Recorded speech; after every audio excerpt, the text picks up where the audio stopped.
What about all those innocent children? They say the smallest coffins are the heaviest, and there's no weight like that of a child's loss. It pulls on the soul in ways no words can ever capture. For their loved ones, especially a parent, it's unimaginable grief. How do you bury your whole world? But even when you're told that their souls are in a better place, does that really take away the pain? Where are they now? What happens when children by the thousands are being murdered and sent to the Barzakh? And how can we reconcile their restful fate with the sheer injustice of what brought them there in the first place?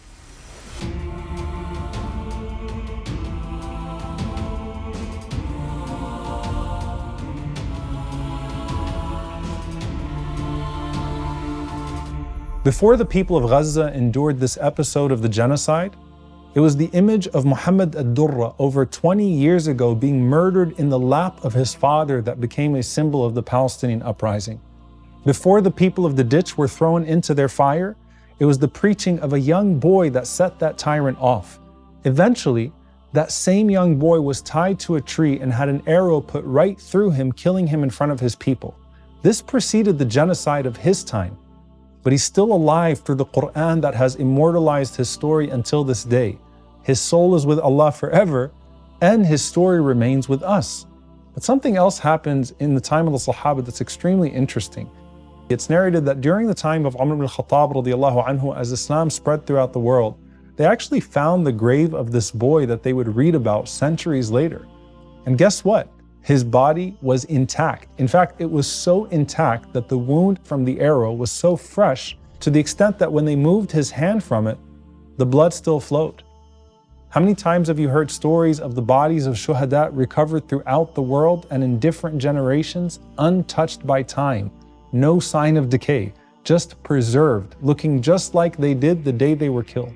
Starting from the multiple times that the bodies of the shuhada of Uhud have been exposed during floods of Medina, with the bodies of the likes of Hamza and Mus'ab, may Allah be pleased with them, still easily identifiable, to the incredible stories of shuhada around the world today whose bodies don't decay after years and years.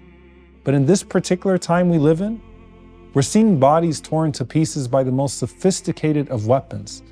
And that disturbs the conscience in a unique way, because they're not being used against war combatants, but against children, little precious babies that actually make up the majority of the casualties.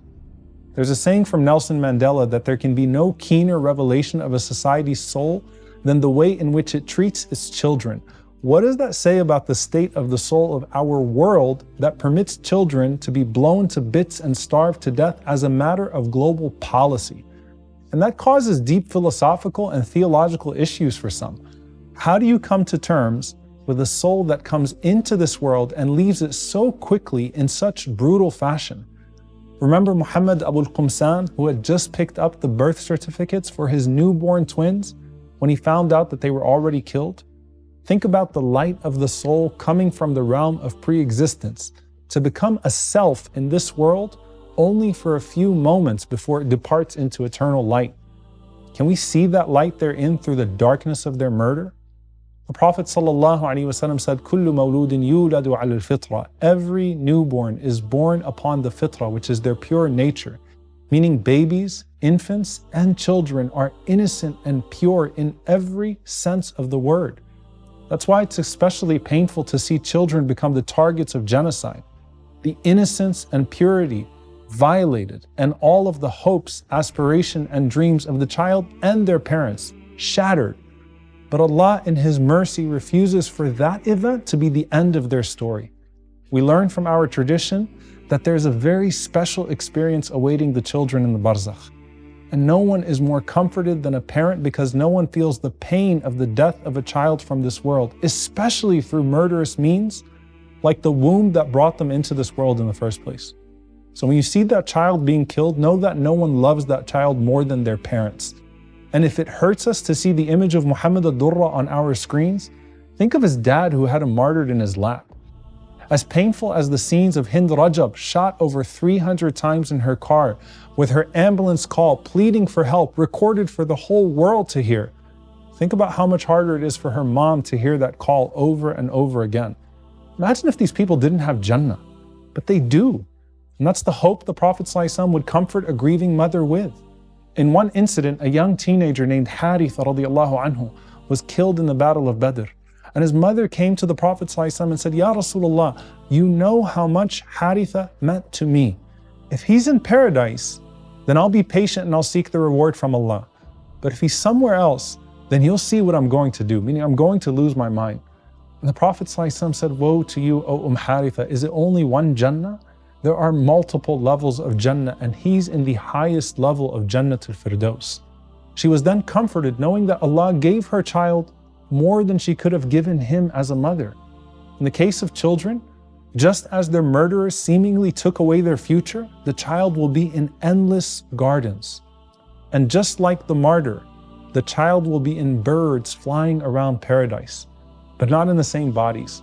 SubhanAllah, even the birds they are in uniquely reflects their childhood innocence. Ibn Mas'ud radiallahu anhu said that just like the shuhada have the bodies of at-tayr, green birds flying through Jannah as they wish only to return to their chandeliers nestled under the throne of Allah, he said the bodies of the children of the believers are in the bodies of asafir, small beautiful birds, tasrahu fil jannati haythu sha'at, also going around Jannah as they wish and returning to the throne of Allah.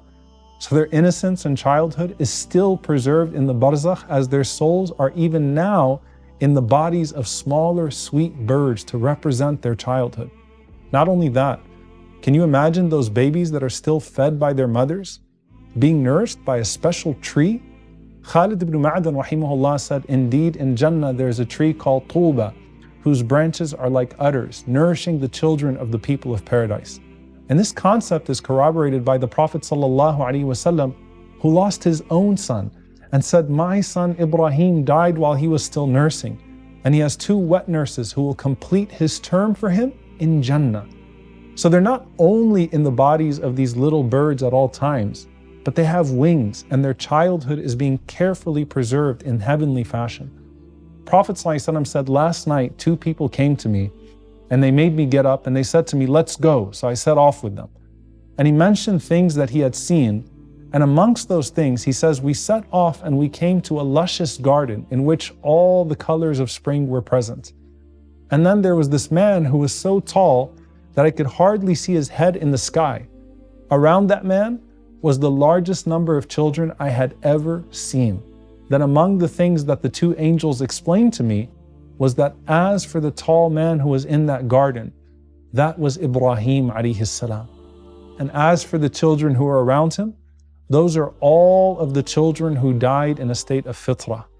So one of the companions said, Ya Rasulullah, what about the children of the disbelievers? He said, and even the children of the disbelievers. So the infant and the child will be taken care of. What about their grieving parents they left behind in this world? Allah replaces them with even better parents. Prophet Ibrahim alayhi salam and Sarah. And think how significant that is. Remember when Ibrahim and Sarah couldn't have kids for decades, but they were patient with the decree of Allah? And then they were gifted with Ishaq in this world, and through Ishaq, a nation full of prophets and messengers. And now in the next life, they're given even more than that, which is all of the children who have passed away until the Day of Judgment. Think of the pain of the parents around the world who have lost their children. Or maybe you yourself know of that pain because you've lived the harrowing experience of losing your own. And then think of how your child is being nurtured by the best of parents who themselves knew the pain of not having children for a very long time. Remember also that Ibrahim's name is a Syriac word that is Ibrahim, meaning merciful or compassionate father. That now has another connotation. And now, just as he was the father of only the faithful in this dunya, he's now the father of all the children in the Barzakh. And yes, they are still children in the Barzakh at the age that they died. We will see them again as such until they enter paradise with their parents, insha'Allah, and then everyone becomes the same age. The Prophet ﷺ called them Da'amisul Jannah, the little ones of paradise. And Ibn Athir rahimahullah, he commented on this and he said, this is the plural of the word da'mus, which refers to a small creature that lives in ponds. It also refers to one who wanders about, meaning they go everywhere in Jannah, entering all places, and they will not be barred from any place, just as children in this world are not barred from entering upon anyone because of their age and innocence.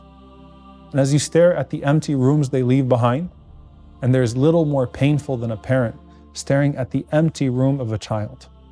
Guess what their room looks like now?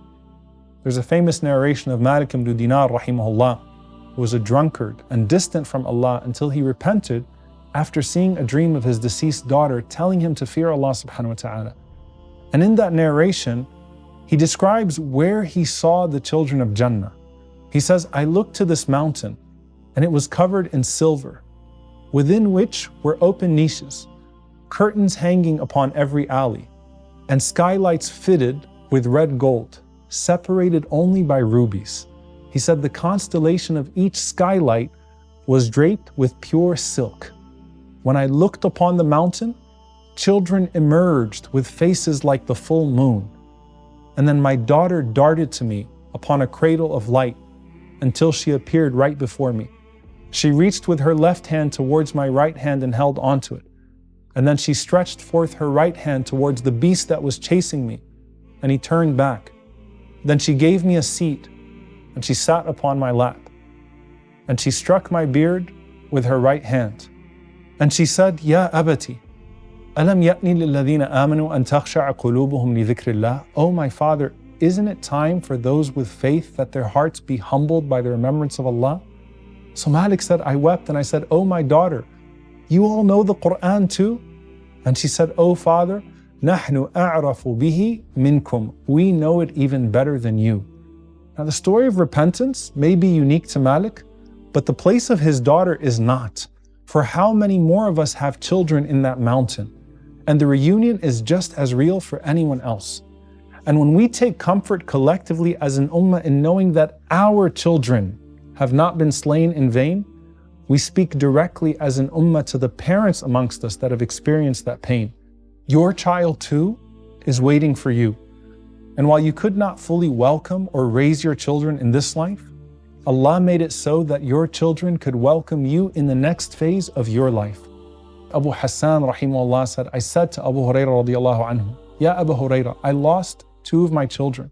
فما أنت محدثي عن رسول الله صلى الله عليه وسلم بحديث تطيب به أنفسنا عن موتانا. Can you narrate to me any hadith from the Messenger of Allah صلى الله عليه وسلم which can console me and my wife for our loss? He said, yes.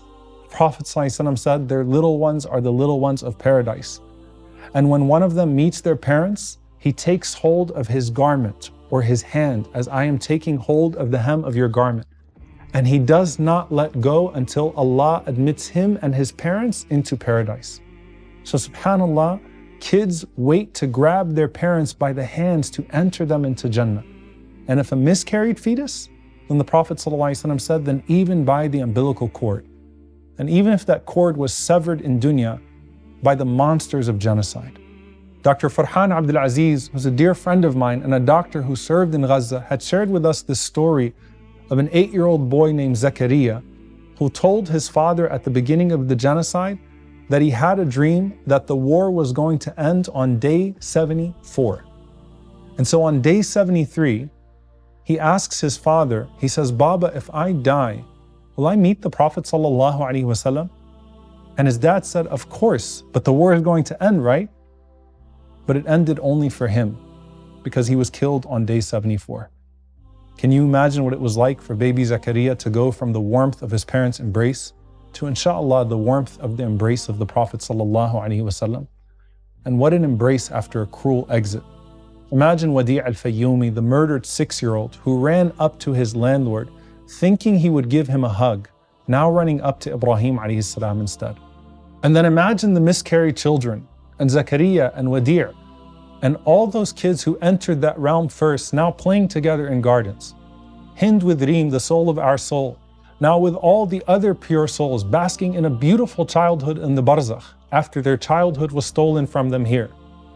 See, there are no orphans in the Barzakh. they're under the care of our father Ibrahim.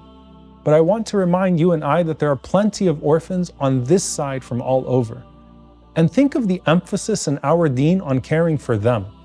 If the shattered bodies of children bother you as they should, know that Allah is taking care of them.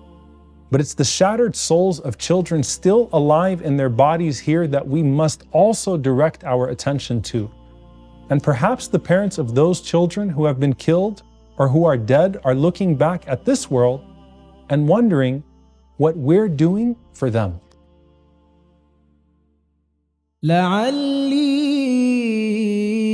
أعمل صالحا فيما تركت كلا إنها كلمة هو قائلها ومن ورائهم برزخ إلى يوم يبعثون